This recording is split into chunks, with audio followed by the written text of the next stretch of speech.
नमस्कार दोस्तों, एक बार फिर से इलेक्ट्रोमोबिलिटी क्लास में आप सभी का हार्दिक स्वागत है।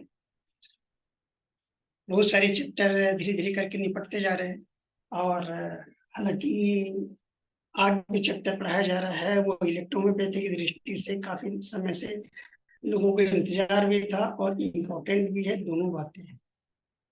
इसके साथ साथ sorry, इसके साथ साथ बहुत सारे ऐसे लोग की डिमांड थी कि भाई स्टार्टिंग से हम मेडिसिन लेके चलते हैं और बाद में जो है टेम्परामेंट और कोहबिशन और डायग्नोसिस और ब्लड लिंक बाद में देखेंगे। लेकिन ये संभव नहीं था। आपको बहुत अच्छे से पता है कि अगर मान लीजिए हमको मेडिसिन देखना है तो सबसे पहले हमको उसका बेस देखना बहुत ज्यादा जरूरी है कि भाई मेडिसिन कैसे बनी, उसके बाद कैसे टूटेंगे तोड़ेंगे उसको, उसके बाद मेडिसिन क्या चीज है ये भी देखेंगे और धीरे से करके उसका प्रिपरेशन की तरफ जाएंगे। तो आज हम इसी श्रेणी में मेडिसिन को शुरू करने वाले हैं। तो आपको बहुत अच्छे से पता है, आपने देखा है कि भाई पूरी तरह प्लांट बेस्ड पैथी है, ये भी आपने देखा, पौधों पे आधारित है कि नहीं है। और कोविशन से मेडिसिन बनती है, ये भी आपने देखा। इसके साथ साथ ओरिजिनल मेडिसिन की जो संख्या होती है इसमें 38 होती है कि 38 रेमेडीज। अभी इसमें 2 मेडिसिन की बढ़ोतरी हुई है। हालांकि अभी जो नई मटेरिया मेडिका जो आई है उसमें तो मैंने नहीं देखा है, लेकिन अभी तक सुनने में तो नहीं आया है कि मटेरिया मेडिका में उसको स्थान मिला है। इस तरीके से ये 40 मेडिसिन हो जाती है ज्यादातर।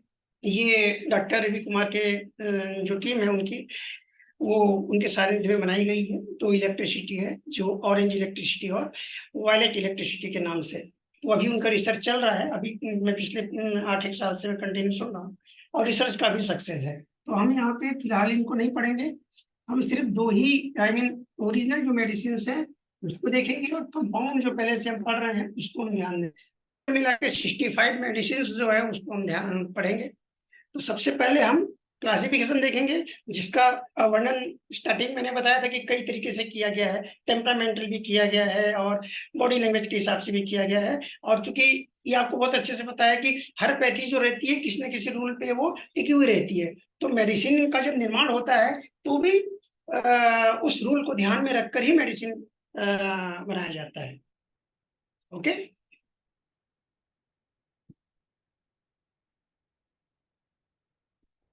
बात करते हैं हम classification of electrohomeopathy medicine.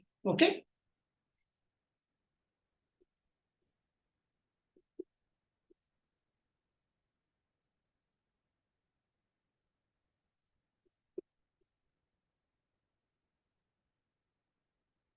Classification of electrohomeopathy remedies, ठीक है।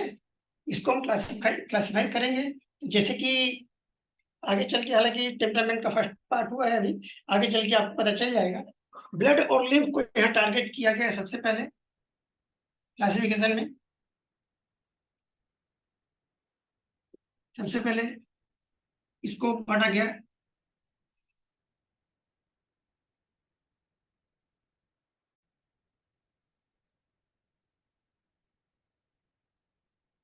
लिम्फेटिकोज। रिलेटेड क्या है आपको बहुत अच्छे से पता है, लिम्फ से रिलेटेड है, होती है।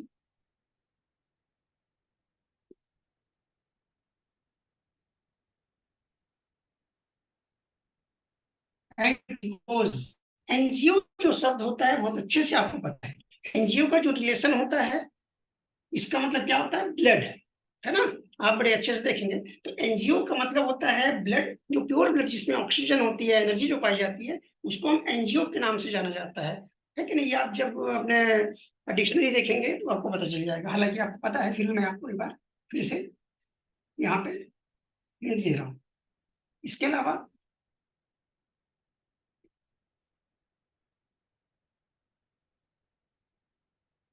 कैंसरेसोज, है कि नहीं, ये मिक्स टेम्परामेंट से रिलेटेड है, सेल्युलर मेडिसिन के अंतर्गत रखी गई है। और ज्यादातर जितने आज जो केस आ रहे हैं वो ये इलेक्ट्रोहोम्योपैथी द्वारा कोशिश की जाती है कि सबसे पहले कैंसरसों को पकड़ाया जाए। या ये जब जो इलेक्ट्रोहोम्योपैथी में जब हम टेम्परामेंट सेट नहीं कर पा रहे हैं, ठीक से डायग्नोसिस नहीं देख पा रहे हैं, तो हम क्या करते हैं, सेल्युलर की तरफ जाते हैं। जब मेडिसिन हमको नैनो ही करके देनी है, एनर्जी ही देना है कि नहीं है, और ड्रॉप ड्रॉप टेक्निक ही देना है, कम मात्रा में ही देना है, तो ये सब लफड़े क्यों पाल के रखे, ऐसा लोग सोचते हैं। तो स्टार्टिंग क्या करते हैं, सी सी ग्रुप को वो टारगेट करते हैं, कैंसरस को, क्योंकि आपको बहुत अच्छे से पता है कि स्टार्टिंग से ही ये दोनों जो करते रहते हैं, किसी न किसी सेल के एक पार्ट होते हैं, जैसे कि मैंने शुरू से बताया था। तो ज्यादातर लोग क्या करते हैं, डायग्नोस्टिक चैप्टर को वो आधा पीस, मतलब लगभग लगभग वो ध्यान नहीं देते, वो पैथोलॉजी की तरफ जाते हैं डायग्नोस्टिक में। तो इसलिए क्या होता है, रिजल्ट भी थोड़े से नरम नरम मिलते हैं। ये जो तीन जो ग्रुप होते हैं, ये महाग्रुप माने जाते हैं, ये बड़े ग्रुप माने जाते हैं, ठीक है कि नहीं है। इसके अंतर्गत जो अदर ग्रुप्स आते हैं, लेकिन ये तीन ग्रुप इंपॉर्टेंट होते हैं। ये इंटरनल प्रिपरेशन के लिए इनका उपयोग सबसे ज्यादा किया जाता है। इसके बीच में भी बहुत सारी ऐसी दवाइयां होती हैं जिनका उपयोग इंटरनल नहीं ना होकर के एक्सटर्नल किया जाता है, जैसे कि इसमें L1 आती है कि नहीं, आती कि नहीं आती है। तो इसी तरीके से आप देखेंगे कि इसमें भी जब एक्सटर्नल एप्लीकेशन की बात आती है तो C11 जैसी रेमेडी है, हालांकि उसकी ग्लोबल आज ओरल उपयोग होती है, अलग मैटर है, लेकिन इसमें सी ग्रुप की जो, सॉरी, इसमें सी ग्रुप की मेडिसिन आती है। इसमें आप देखेंगे कि जितना एक्सटर्नल उपयोग होता है उतना इंटरनल भी होता है।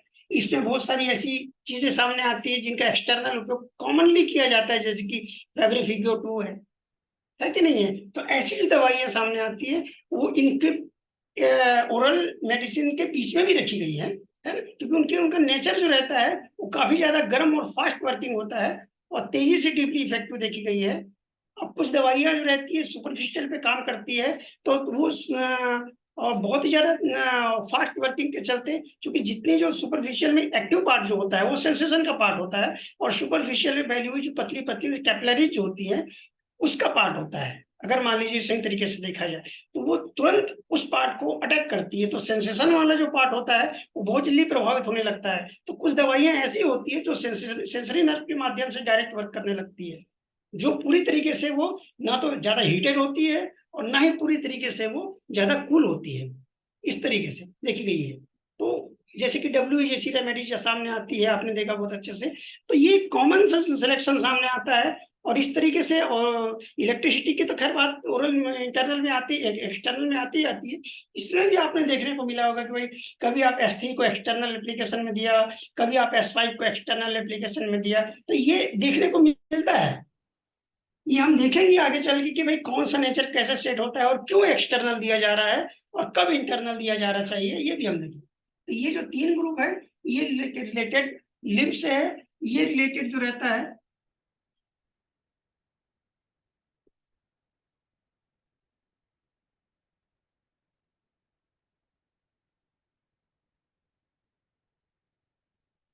ये जो रिलेटेड होता है लिम्फ से रिलेटेड होता है, ये रिलेटेड रहता है ब्लड से रिलेटेड, है कि नहीं। ब्लड, और ब्लड से, ब्लड के अंदर जो पाए जाने वाले कंस्टेंट्स हैं, एनर्जी है, वेसल्स हैं, ये जितनी जो है आरबीसी, डब्ल्यूबीसी, प्लेटलेट्स, ये सारी जो चीजें हैं, ये सारा सारा इसके अंतर्गत आता है।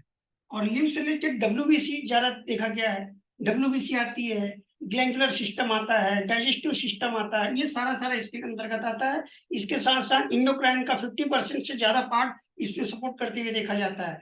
इसके साथ साथ और भी बहुत सारी चीज इसके अंतर्गत आती है, जैसे कि बड़ी बड़ी ग्लैंड्स है, जैसे कि लीवर है, किडनी है, ये सारी सारी जो ऑर्गन के रूप में अगर हम देखें, जो लिम्फेटिक सिस्टम से रिलेटेड, वो डायरेक्ट इसमें देखने को मिलता है। इसके अलावा पेंक्रियाज वगैरह सब इसमें आता है, जो इंडोक्राइन का पार्ट होता है, ये देखने को मिलता है। और कुछ हद तक जो निकलने वाले जो सिक्रीजन रहते हैं वो एनजीटीको के अंतर्गत आते हैं, जैसे कि पेंक्रियाटिक जूस है ना, बहुत ज्यादा प्यूरिफायर जूस माना जाता है, जो एक प्रकार के हार्मोनल का पार्ट होता है। जैसे कि थायराइड से निकलने वाला जो थायरोक्सिन T3 T4 वगैरह जो होता है, पिट्यूटरी से निकलने वाला जो पार्टिकल्स होते हैं, उसमें भी देखने को मिलता है। तो ज्यादातर पार्ट यहाँ देखने को मिलते हैं रस, ये प्रोडक्ट के रूप में, प्रोडक्ट के रूप में। इसी प्रकार से पतली पतली कैपिलरीज में बहने वाला ऑक्सीजनेटेड जो ब्लड रहता है वो इसके अंतर्गत आता है। आर्टरी में जो ब्लड बह रहा है, ऑक्सीजनेटेड जो ब्लड हो रहा है, इसके अंतर्गत आ रहा है। वेन में बहने वाला इम्प्योर जो ब्लड होता है, लेकिन बॉडी इम्प्योर इम्प्योर को इम्प्योर मानती नहीं है वो, क्योंकि वो अगर वाकई इम्प्योर होता तो बॉडी कब से बाहर निकाल देती, लेकिन वो फिर से हार्ट की तरफ जाना होता है उसको, इसलिए वो भी एनजीटीओ के अंतर्गत आता है। ये सारी चीजें देखने को मिलता है। सिस्टिक जो पार्ट होते हैं बॉडी में, सेलुलर जो पार्ट होते हैं जब ग्रोथ कर जाते हैं, एक्सेसिव ग्रोथ, ऐसे पार्टिकल इसके अंतर्गत आते हैं। सर्कुलेटरी सिस्टम का पूरा पूरा पार्ट इसके अंतर्गत आता है। ये सारे सारे चीज डिवाइडेड किया गया है। इसी तरीके से आप इसको देखिए, है क्या नहीं है।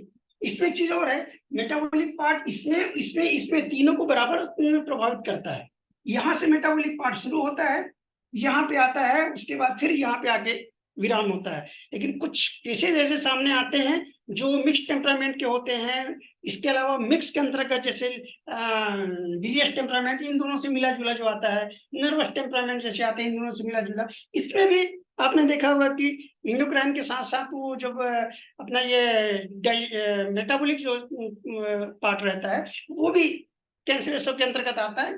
इनको सपोर्ट किया जाता है, तब जाके नॉर्मल हो पाता है। ऐसा बहुत चीज आपने देखा होगा, जैसे कि ब्लॉकेज वगैरह आ जाता है, सिस्ट वगैरह बन जाते हैं इंडोक्राइन से रिलेटेड, जैसे ओवरी में सिस्ट हो गया, है कि नहीं। रिलेटेड इंडोक्राइन सपोर्टर पार्ट होते हैं, जैसे कि आप यूटेराइन वाला जो पार्ट हो गया, है कि नहीं। तो ये कहने का मतलब क्या है कि इस तरीके से सेटिंग करके इस ग्रुप की यहाँ पे वर्णन किया गया है। इसको, इस चीज को तो ध्यान देंगे, ये सेल्यूलर पार्ट माना जाता है ना, या टिश्यू के अंतर्गत आता है, इसको ध्यान रखेंगे, है ना। ठीक है कि नहीं।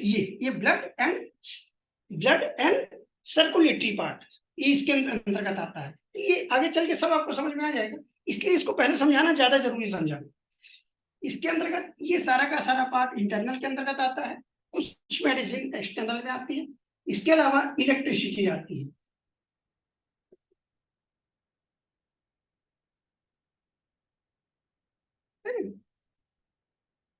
इलेक्ट्रिसिटीज इलेक्ट्रिसिटीज है ना। ये जो आता है एक्सटर्नल पार्ट माना जाता है। इससे मुख्य रूप से 6 इलेक्ट्रिसिटी मानी जाती है, जिसमें 5 ओरिजिनल इलेक्ट्रिसिटी होती है, और एक जो एपीपी जो रहती है वो भी इलेक्ट्रिसिटी के जैसे ही काम करती है, इसलिए उसको इलेक्ट्रिसिटी कह दिया जाता है। नो प्रॉब्लम, इससे किसी प्रकार का कोई ऑब्जेक्शन हमें नहीं है, नो प्रॉब्लम। 6 इलेक्ट्रिसिटी हम मानते हैं, नो प्रॉब्लम, मान लेते हैं, ओके। तो ये इसकी इसकी जो संख्या होती है वो 6 होती है, 5 ओरिजिनल और एक स्किन वाटर के रूप में, है कि नहीं। तो ये हो गई। अब इसके अंतर्गत ये तो डिवाइडेड पार्ट नहीं होता है, ये गिनी चुनी 6 संख्या होती है इसकी। लेकिन इसके अंतर्गत भी कई ऐसे सब ग्रुप पाए जाते हैं, है कि नहीं। जैसे कि सबसे पहला जो पार्ट होता है इसमें स्क्रोफलोसस,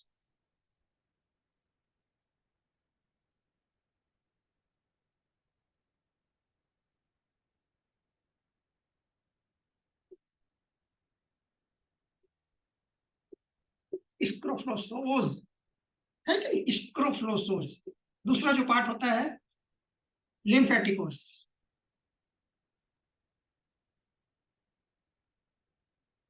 ठीक है कि नहीं। ये जो 2 पार्ट होते हैं ये इंपॉर्टेंट होते हैं,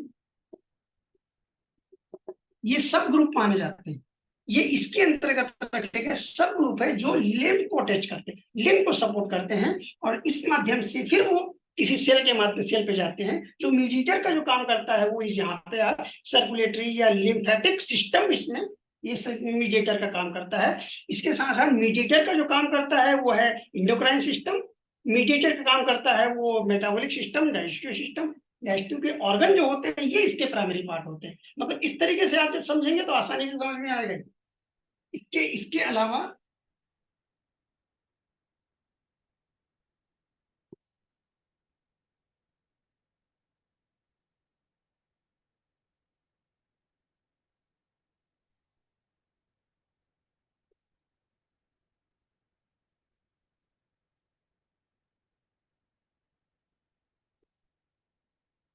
इसके अंतर्गत जो रखे गए हैं वो भी देख लीजिए, है कि नहीं। एंजियोटिको के अंतर्गत ऐसा ऐसा एंजियोटिको मतलब रिलेटेड प्यूरिफायर, या जहाँ पे ऑक्सीजन की प्रेजेंटेशन पाई जाती है, या ऐसे पार्ट जहाँ पे प्योर एनर्जी का जो वहाँ एनर्जी जो होती है उनके उनसे रिलेटेड है, क्या से ब्लड से रिलेटेड ऐसा माध्यम होता है जहाँ पे एनर्जी या गर्मी ज्यादा पाई जाती है, ऐसा रिलेशन है यहाँ से। तो एंजियोटिकोज जो मेडिसिन डायरेक्ट ब्लड को सपोर्ट करती हो, है कि नहीं है, इसलिए उसको एंजियोटिकोज माना गया है। Related blood and circulatory system related है। तो यहाँ से हम कैसे देखेंगे, सबसे पहले आता है एंजियोटेक्टिक का।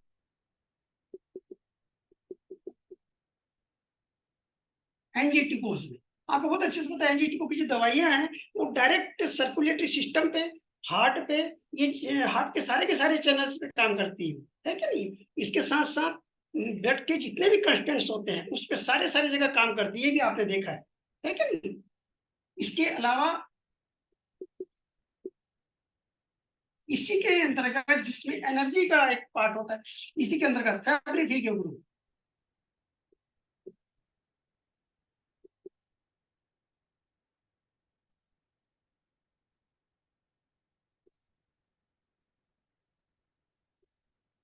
है कि नहीं, ये है कि नहीं, थोड़ा देख लीजिए, ऐसा रहता है फैब्रिफिकोज, है कि नहीं, ये है। अब कैसे देखें, ये फैब्रिफिको मीन्स ये जो मेडिसिन होती है नर्वस सिस्टम की प्राइमरी मेडिसिन मानी जाती है, और वो nervous system direct glandular system को सपोर्ट करते हुए फिर वो नर्वस सिस्टम को अटैच करता है। इसका मतलब साफ है कि ये ऐसे पार्ट को सपोर्ट कर रहा है, नर्वस सिस्टम मतलब तंत्रिका तंत्र, यहाँ भी एनर्जी का एक पार्ट माना है। सबसे ज्यादा एनर्जी नर्वस सिस्टम को ही लगती है, और वही डिसाइड करता है कि कब क्या कैसा सेंसेशन कहाँ से माना जाता है, क्यों माना जाता है। ये सारा सारा काम जो रहता है ऑक्सीनेटेड ब्लड के माध्यम से वो पूरी तरह से संचालित हो रहा होता है। और फैब्रिफिजियो जो रहता है वो नर्वस सिस्टम का ही एक पार्ट होता है, क्योंकि जब तक तंत्रिकाएं सही तरीके से वर्क नहीं करेगी, सेंसेशन जो रहता है वो भी एक पार्ट होता है एनर्जी के माध्यम से ही, है कि नहीं है। और इसलिए भी फैब्रिफिजियो को बहुत सोच समझ के यहाँ रखा गया है। इसके अलावा जो पार्ट होता है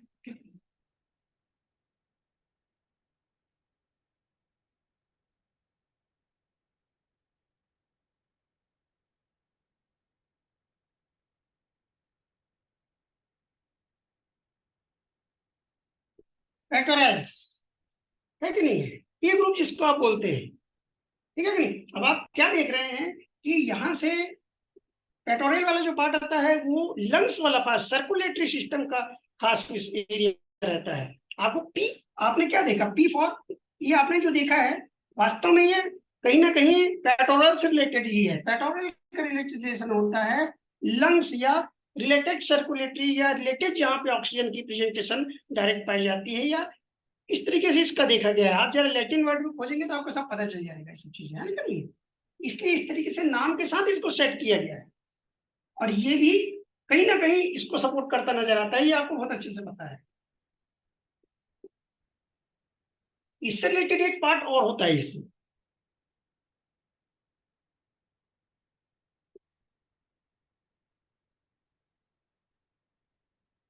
वर्मिफिगोज, है कि नहीं है। तो ये जो वर्मिफिगोज रहता है,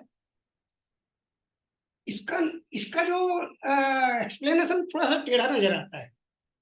कहते जरूर है कि भाई ये वर्म से रिलेटेड है, बस इसका नाम वर्मिफ्यूग है, वास्तव में ये पतली पतली नलिकाओं से रिलेटेड होता है, जो बहुत ज्यादा पतली होती है, जो आंखों से दिखाई नहीं देती है।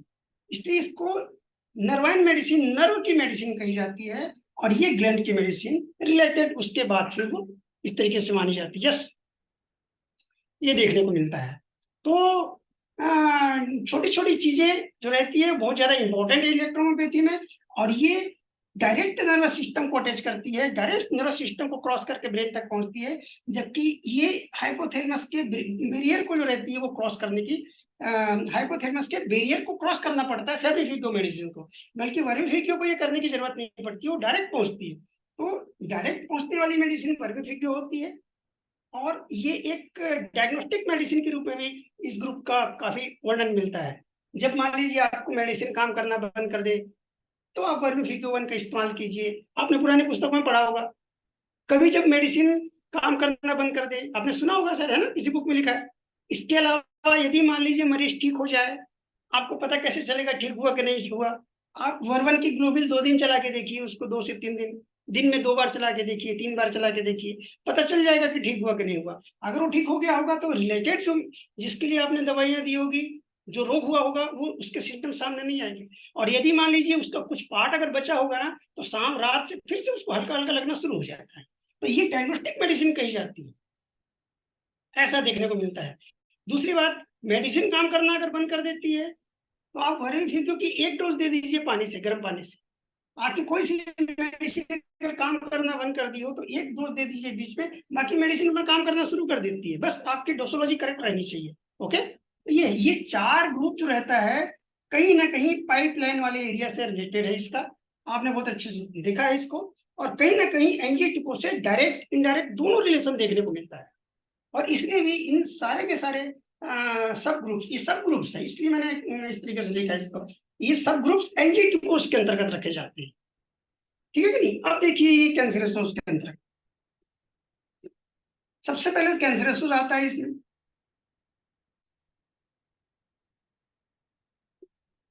कैंसरेसोस ग्रुप मतलब सेल सेल की मेडिसिन। इस मेडिसिन की विशेषता क्या होती है? इसमें बहुत सारी मेडिसिन जो रहती है वो नेगेटिव चार्ज वाली होती है, बहुत सारी मेडिसिन जो रहती है वो पॉजिटिव चार्ज वाली रहती है। और सबसे बड़ा ग्रुप होता है इलेक्ट्रोहोम्योपैथी के जितने भी ग्रुप पाए गए हैं, जितने भी एंजियोटिको है, वर्मीफ्यूगो है, स्टोफ्लोसा है, लिम्फेटिको, जो भी आप ग्रुप देख रहे हैं, चाहे इलेक्ट्रोसिटी कोई भी आप देख लीजिए, सबसे बड़ा ग्रुप जो रहता है वो कैंसरेसोस ग्रुप की जो दवाइयां होती है, आई मीन कैंसरेसोस जो ग्रुप रहता है उसका जो एरिया रहता है काफी बड़ा रहता है। और इसमें लगभग लगभग सेम एज इट इज एस्करफ्लोसा जैसे गुण पाए जाते हैं, बट अपोजिट नेचर में। जैसे कि जैसे मान लीजिए ये सेलुलर बेस पे पहुंचती है, ये उसी सेल के फंक्शनल बेस पे पहुंचती है। लेकिन ये आपको पुराने बुक में देखने को मिलता है। और इसलिए भी सेल, पहले सेल बनी, उसके बाद सेल ने जो फंक्शन किया, फंक्शन करने के बाद कुछ प्रोडक्ट निकला होगा या कुछ हुआ होगा, तब एस्क्रोफ्लोसो सामने आई। मतलब ये हुआ कि एस्क्रोफ्लोसो जो कि मेडिसिन जहाँ काम कर रही है, वास्तव में वो किसी कहीं ना कहीं सेल का ही पार्ट होता है, ये कहने का मतलब है। तो इसलिए इसको बहुत सोच समझ के और काफी बड़ा बनाया गया है कि नहीं है? और सोच समझ के और सेटिंग करके बनाया गया है, आपको पता चलेगा आगे चल के। दूसरा जो इसको सपोर्ट करता है, देखिए अभी तक जो ग्रुप, अभी जो इसके बाद जो वेनेरियो जो ग्रुप आता है, वेनेरियो जो ग्रुप आता है, वेनेरियो है ना, तो ये जो ग्रुप रहता है वास्तव में इसका सपोर्ट करते हुए नजर आता है। ये दोनों दोनों सेल के बेस पे पहुंचती है। ये ज्यादातर सुपरफिशियल और इनर दोनों पार्ट में पहुंचती है सेल के लेवल पे। बट ये ओनली नेगेटिव ग्रुप माना जाता है, पूरी तरह नेगेटिव फॉर्म रहता है ये। और साथ ही साथ हमेशा जो काम करने का जो तरीका रहता है वो इनर पार्ट से ही करता है। और सेल में होने वाले जो चेंजेस आते हैं, सेल में होने वाले चेंजेस को ये जो ग्रुप होता है वो काफी अच्छे से हैंडल करता है। उसको फिर से नॉर्मल स्थिति में लॉ ऑफ सिमिलरिटी मिलाने की पूरी पूरी कैपेसिटी रखता है।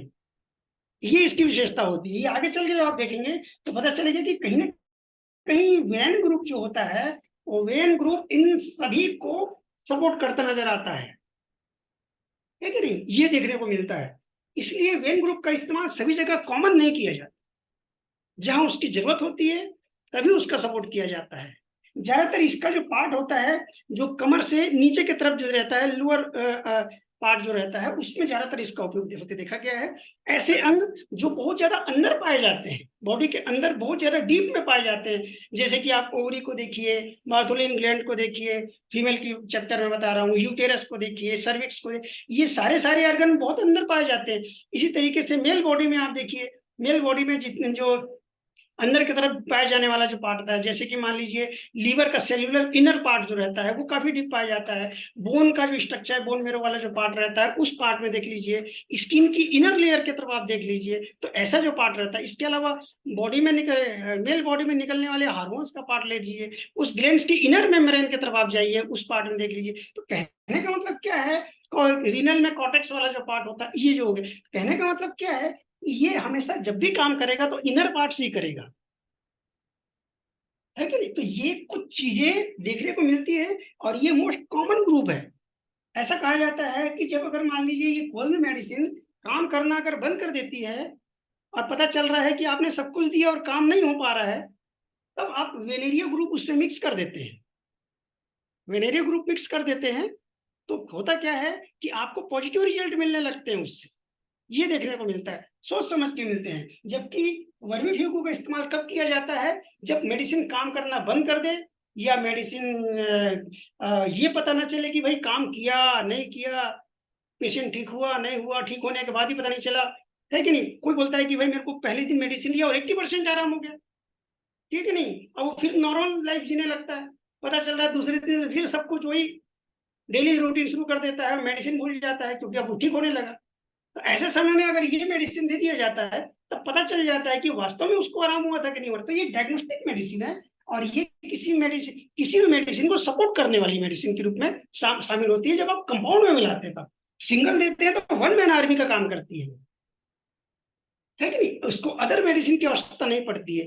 तो ज्यादातर इसकी जो सहायक जो दवाइयां होती है वो सेल के लेवल पे पहुंचने वाली जो दवाइयां होती है, डीप में पहुंचने वाली, जैसे कि C1 है, C5 है, C10 है, C15 है, ऐसी जो दवाइयां होती है सी ग्रुप में काफी अच्छी इसको सपोर्ट करते देखी गई है। इसी प्रकार से एस ग्रुप में आप आगे देखिए, ये जो रहती है एस्ट्रोहोसकी S1 है कि नहीं है, ये सुपरफिशियल से लेकर डीप तक सभी जगह जाती है। इस तरीके से देखने को मिलता है कि कहीं ना कहीं इन दोनों को, जैसे कि S1 में वन देख लीजिए, इसके अलावा S3 देख लीजिए, इसको डायरेक्ट सपोर्ट करते नजर आती है, क्योंकि S3 जितनी है स्किन पे जाती है उतनी ही वो हार्मोनल मेडिसिन के रूप में भी जानी जाती है, बॉडी में अंदर जाने के बाद वो हीट क्रिएट करती है। इस तरीके से ये इसको सपोर्ट करते नजर आती है। किसी न किसी लिक्विड वाले पार्ट या रस वाला जो पार्ट रहता है, जब वो इम्प्योर हो जाता है, और कभी अगर मान लीजिए एस ग्रुप की मेडिसिन सिंगल काम नहीं कर पा रही है मान लीजिए, या सिंगल काम कर रही है भी, तो मजा नहीं आया, एक वर्ड होता है, मजा नहीं आया, ऐसा बोलते नहीं। तो आपने क्या किया, सी ग्रुप के साथ दे दिया उसको। सी ग्रुप के साथ भी आपने दिया, तो सी ग्रुप में आपने क्या किया, दो दो कंपाउंड है यहाँ, एक तो कैंसरेसोस का और वेनेरियोस का। अगर अच्छा रिजल्ट लेना है तो सबसे पहले क्या कीजिए आप, सी ग्रुप की कोई एक खास मेडिसिन के साथ आप मिला के दीजिए इसको, 3 मेडिसिन का मिक्सर बना के।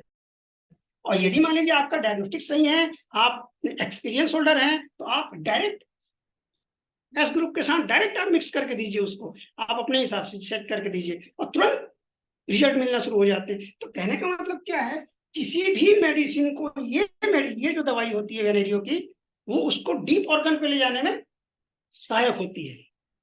तो मतलब कितना, मतलब सेटिंग की हुई मेडिसिन है। हम लोग क्या करते हैं इसको, हाँ भाई लिम्फेटिको में आता है, आता है, आता है, इसमें 12-15 मेडिसिन है, इसमें 10-15 मेडिसिन है, इसमें इतनी मेडिसिन है, उसमें ऐसा बोल के चले,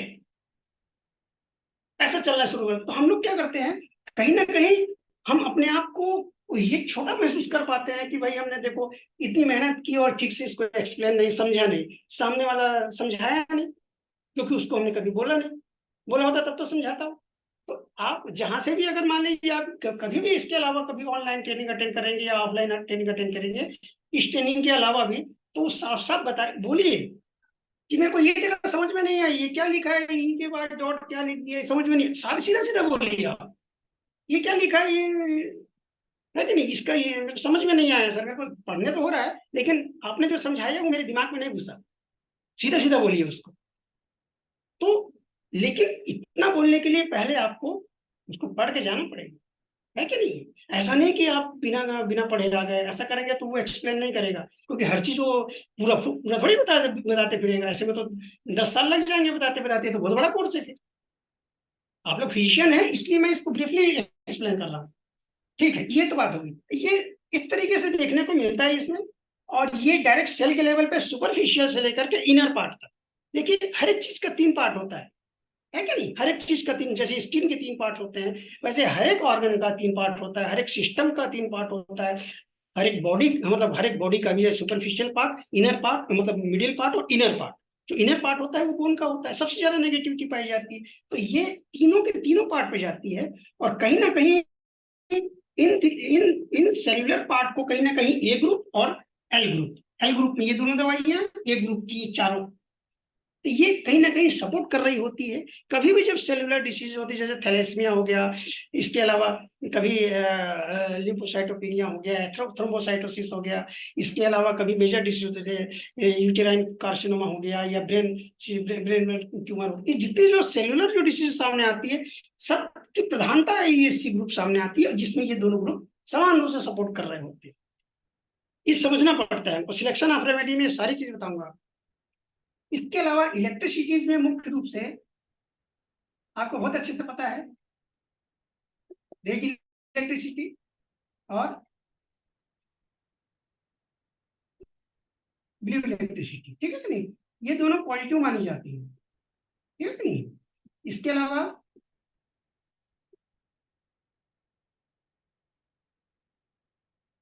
ये दोनों नेगेटिव मानी जाती है, ये न्यूट्रल मानी जाती है, न्यूट्रल मानी जाती है। और इसके अलावा जो एपीपी रहती है, ये ये भी लगभग लगभग न्यूट्रल लाइक ही नेचर होता है ना। ये स्किन वाटर होता है, इसको स्किन वाटर के रूप में कहा जाता है, स्किन वाटर कहा जाता है। इसका नेचर भी लगभग लगभग न्यूट्रल के जैसा ही देखने को मिलता है, लेकिन इसकी एक विशेषता होती है कि ये डब्ल्यू के नेचर के साथ बहुत मेल खाती है। देखो डब्ल्यू का नेचर तो न्यूट्रल है, बट इसका जो एक्शन करने का जो तरीका है वो एपीपी के से बहुत कुछ मिलता जुलता होता है, क्योंकि ये भी डायरेक्ट एंटी इंफ्लामेटरी होती है, ये भी डायरेक्ट एंटी इंफ्लामेटरी होती है। तो यहाँ से ऐसी बहुत सारी चीजें जो आगे चल के आप देखोगे, जो शायद आप उपयोग नहीं कर पा रहे, जैसे एपीपी का उपयोग ओनली आप क्या कर रहे हैं, स्किन पे कर रहे हैं, है ना। मस्त पेन किलर है ये, कभी आप स्प्रे वगैरह बना के देखेंगे, हमने तो देखा है, इसका मस्त काम आती है, बहुत जबरदस्त काम आती है। इसकी कंस्टेंट्स जब आप देखोगे तब आपको पता चलेगा। तो ये आपने क्या देखा कि भाई ये जो ग्रुप है, कुल मिला के 9 ग्रुप का एक समूह है। तो भाई एलोपैथी में कितने ग्रुप थे? 9 ही तो ग्रुप थे ना। फिर डिसीज के टाइप्स कितने होते हैं?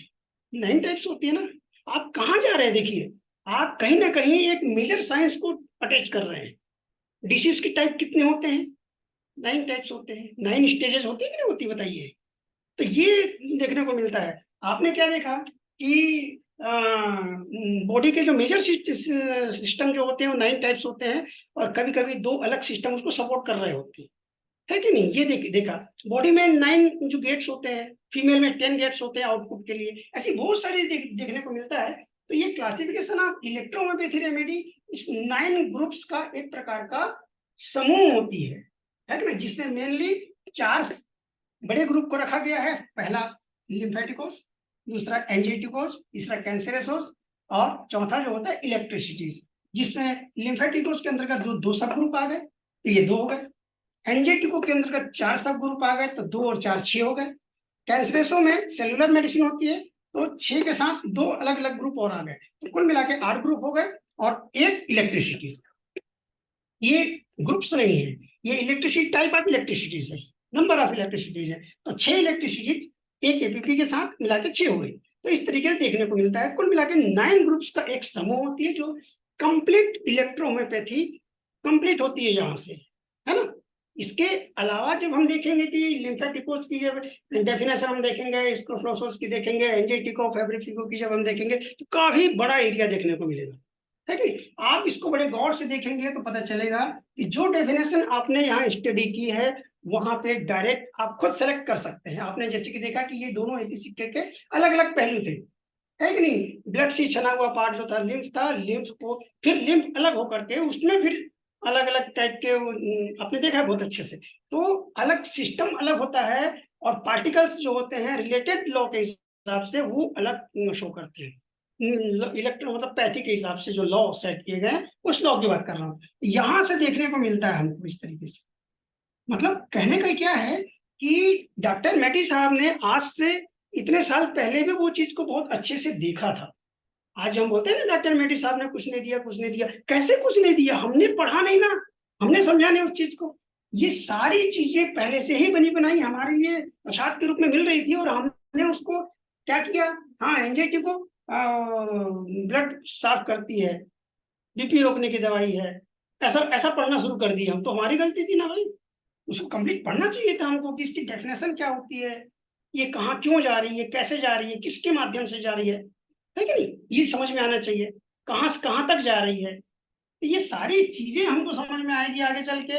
आप देखोगे कि धीरे धीरे करके सारी चीजें एक्सप्लेन की जाएगी। अब छोटा सा चैप्टर और रह गया है। जब हम 38 रेमेडीज की बात करते हैं, ओरिजिनल 38 रेमेडीज,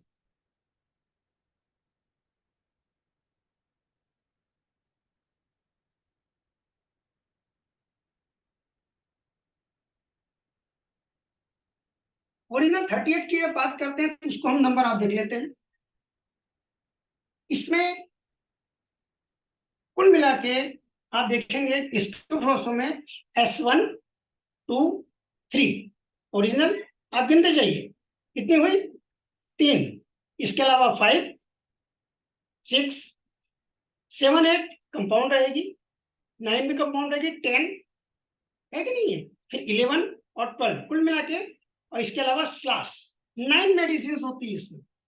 इसमें 9 मेडिसिन जो रहती है ओरिजिनल रहती है, बाकी कंपाउंड रहती है कि? अब इसमें एल ग्रुप की कितनी मेडिसिन है? मुख्य रूप से 2 रेमेडी सामने आती है, एक जो रहती है वो ओरिजिनल रहती है और दूसरी जो रहती है वो कंपाउंड रहती है। तो इसमें एक ही दवाई रहती है और दूसरी तो कंपाउंड है कि नहीं?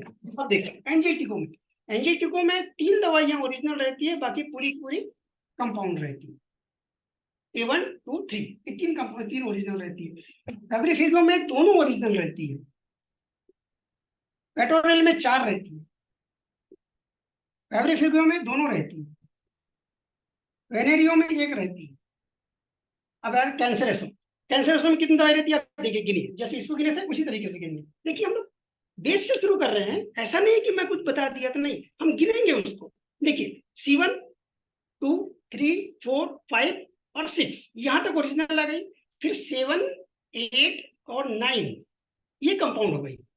10 ओरिजिनल है कि नहीं? फिर 10 के बाद 11 जो रहेगी कंपाउंड है, फिर 12 भी कंपाउंड है, 13 ओरिजिनल है कि नहीं? फिर 14 जो रहती है वो कंपाउंड है, 15 ओरिजिनल है कि नहीं? फिर 16 कंपाउंड है, 17 ओरिजिनल है कि नहीं? कुल मिला के 10 दवाइयां जो रहती है इसमें, 10 दवाइयां जो रहती है वो ओरिजिनल मानी जाती है, बाकी पूरी पूरी दवाइयां जो रहती है वो कंपाउंड है।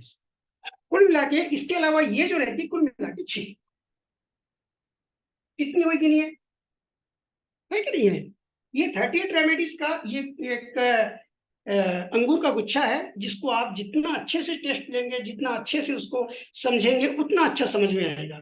और अगर मान लीजिए इसको समझने में जरा गलती हो जाएगी तो समझ जाइए कि इसका लिंक इससे है और इसका लिंक इससे भी है, इससे भी है, तो वो लिंक टूटते जाएगा। जैसे कि स्क्रोफ्लोसोस का मतलब ये नहीं है कि सिर्फ फंक्शन बढ़ाएगी ग्लैंडुलर, ये नहीं है। इसका रिलेशन सबसे पहले आपको लिंक से देखना पड़ेगा, उसके बाद किसी ग्लैंड से या ऑर्गन से देखना पड़ेगा, फिर फंक्शन पे जाना पड़ेगा। ऐसा नहीं कि स्टार्टिंग में फंक्शन पे पहुंच गए, नो। सबसे पहले आपको लिंक से देखना पड़ेगा क्योंकि लॉ में शामिल है। एंजीटिको के ये 4 सब ग्रुप हैं, ऐसा नहीं कि वर्मिफिको ग्रुप स्टार्टिंग से ही वो स्मॉल इंटेस्टाइन में काम करेगा, लार्ज इंटेस्टाइन, नो, ये तो अलग मैटर है, वो तो प्रॉपर्टीज है उसकी। उसका नेचर क्या है? उसका नेचर यही है कि स्टार्टिंग से वो किसी ना किसी माध्यम से वो ब्लड को ही बनाएगा, चाहे वो कैपिलरीज के माध्यम से बनाए, चाहे वो ऑक्सीजन के माध्यम से बनाए, जैसे कि बी ग्रुप करता है अभी तक, है कि नहीं है? तो इस तरीके से कहीं ना कहीं आपको ये देखना ही पड़ेगा कि रूट कहीं ना कहीं इस तरीके से सामने आता है। इसी तरीके से सी ग्रुप का भी वही हाल है। सी ग्रुप की मेडिसिन कॉमन मानी जाती है, लेकिन फिर भी आपको ये समझना ही पड़ेगा, है कि नहीं? तो मेरे कहने का मतलब क्या है कि ये कुछ चीजें हैं, 9 ग्रुप्स हैं, और ये 9 ग्रुप्स का जो एक क्लासिफिकेशन जो सामने आता है वो कहीं ना कहीं ये एक चीज को साबित करता है कि हम एक बड़े साइंस के साथ जुड़े हैं, और कहीं ना कहीं हमको देखने को मिल रहा है, हमको आज देखने को मिल रहा है कि इन सभी मेडिसिन का एक दूसरे के साथ कनेक्शन भी है। इसी तरीके से इलेक्ट्रिसिटी को देख लीजिए, REBE, एक ब्लड बढ़ा रही है, फ्लो ज्यादा कर रही है, तो एक ब्लड को बंद कर रही है, फिर भी पॉजिटिव है। ये क्या लोचा है?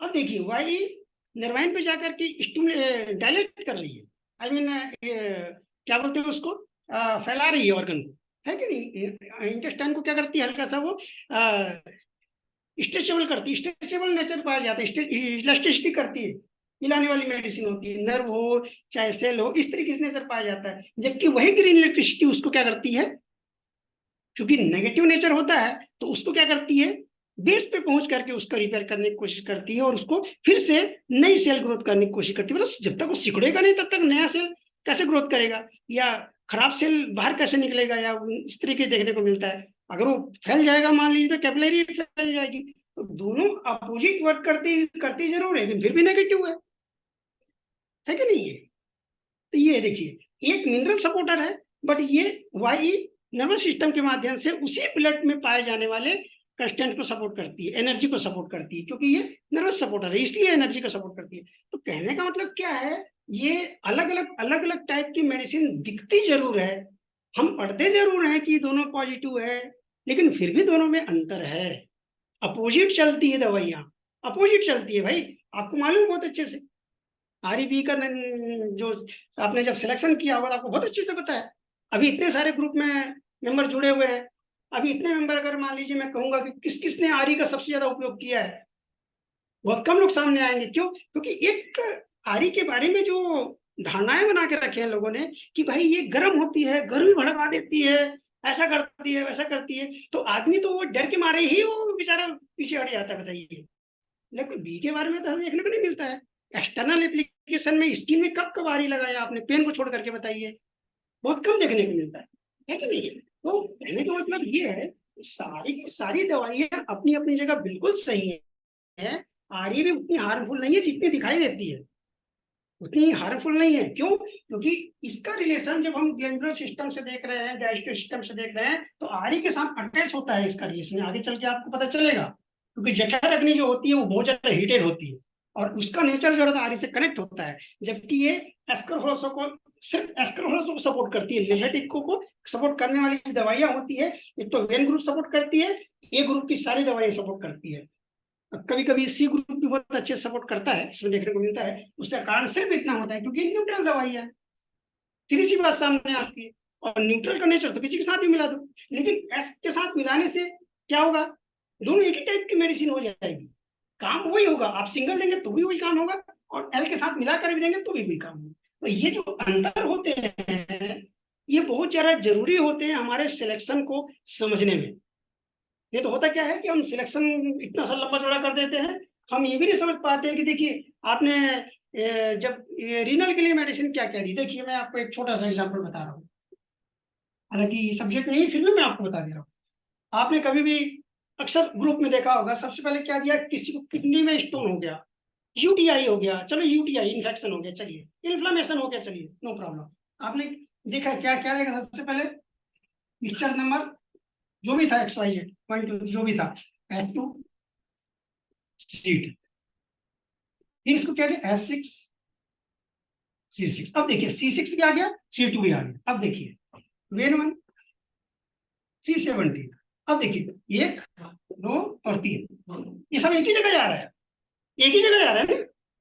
हाँ एक ही जगह जा रहा है। और देखिए उसके बाद S2 S6, ये दोनों एक ही जगह जा रहा है। ये प्राइमरी मेडिसिन है, सेकेंडरी मेडिसिन, अंतर इतना ही है बस। तो आपने किया क्या बताइए? उसके बाद क्या किया आपने? F1 भी जोड़ा है कि नहीं? ये देखिए ऐसे मिक्सचर आज ग्रुप में देखने को मिल रहा होगा, बड़े बड़े लोग कर रहे हैं भाई।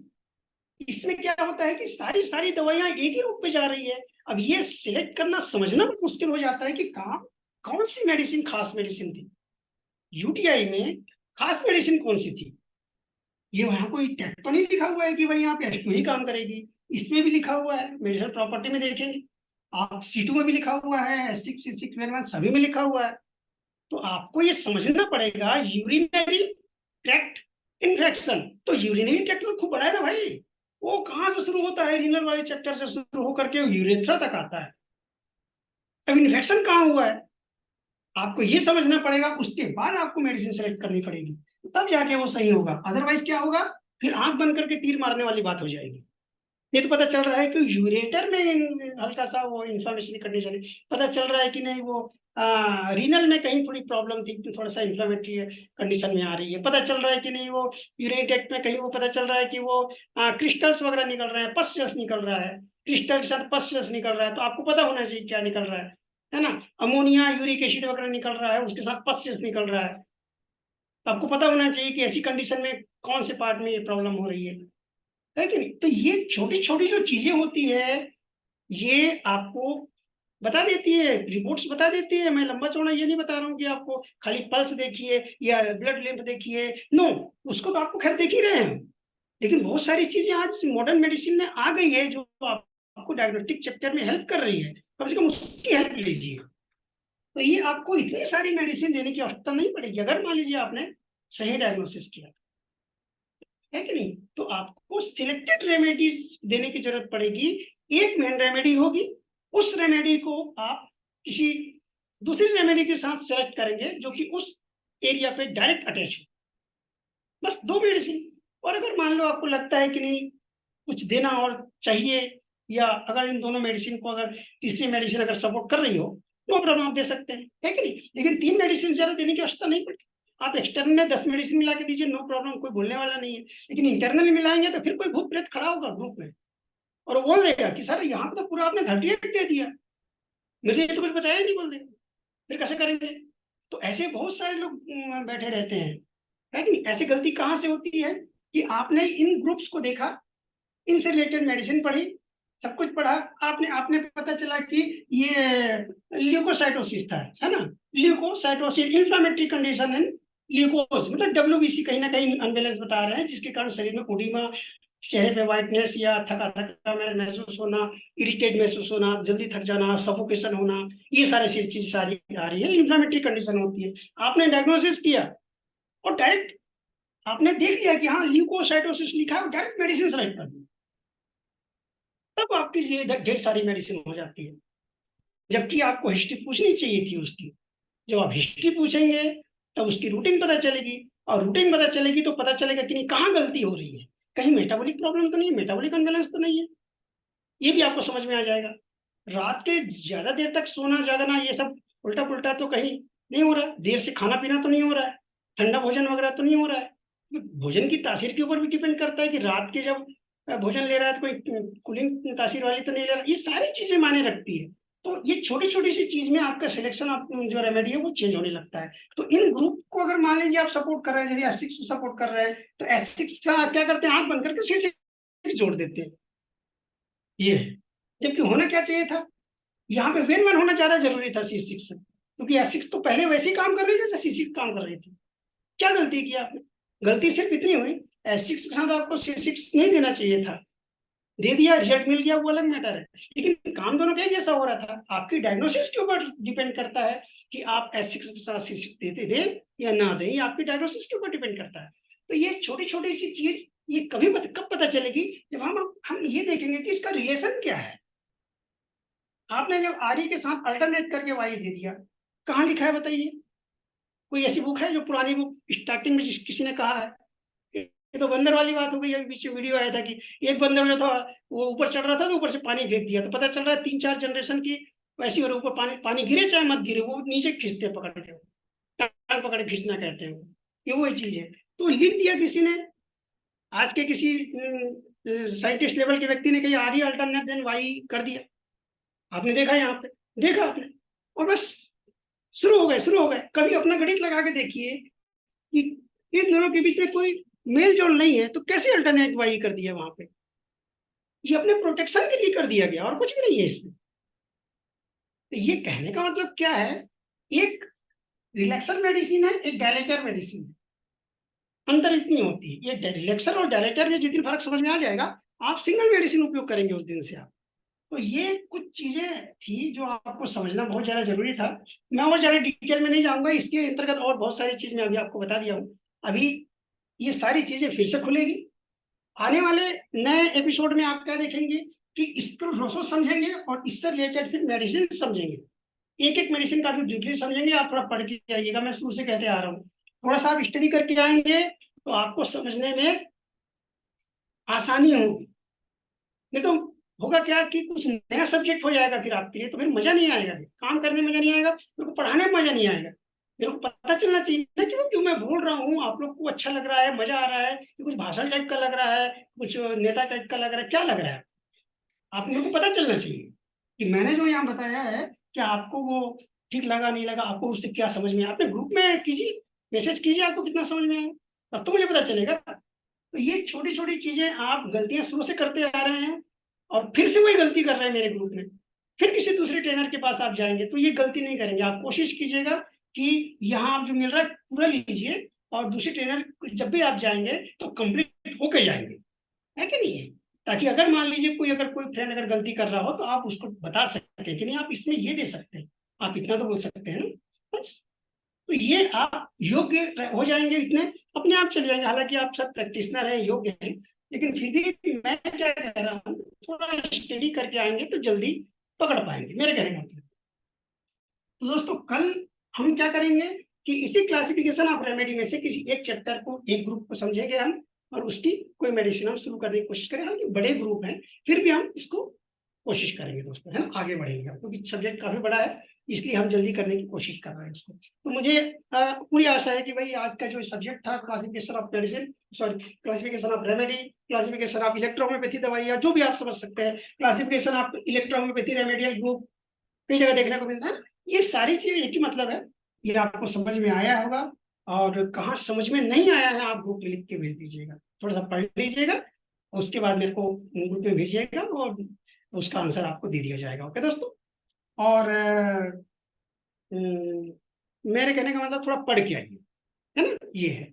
और कल फिर से हम देखेंगे कुछ नया सब्जेक्ट, इसी में से देखेंगे, ग्रुप को देखेंगे। ओके, तो आज के लिए इतना काफी होगा मुझे लगता है। ठीक है कि नहीं, मिलते हैं कल फिर, है कि नहीं, इसी टाइम पे। ओके दोस्तों, थैंक यू।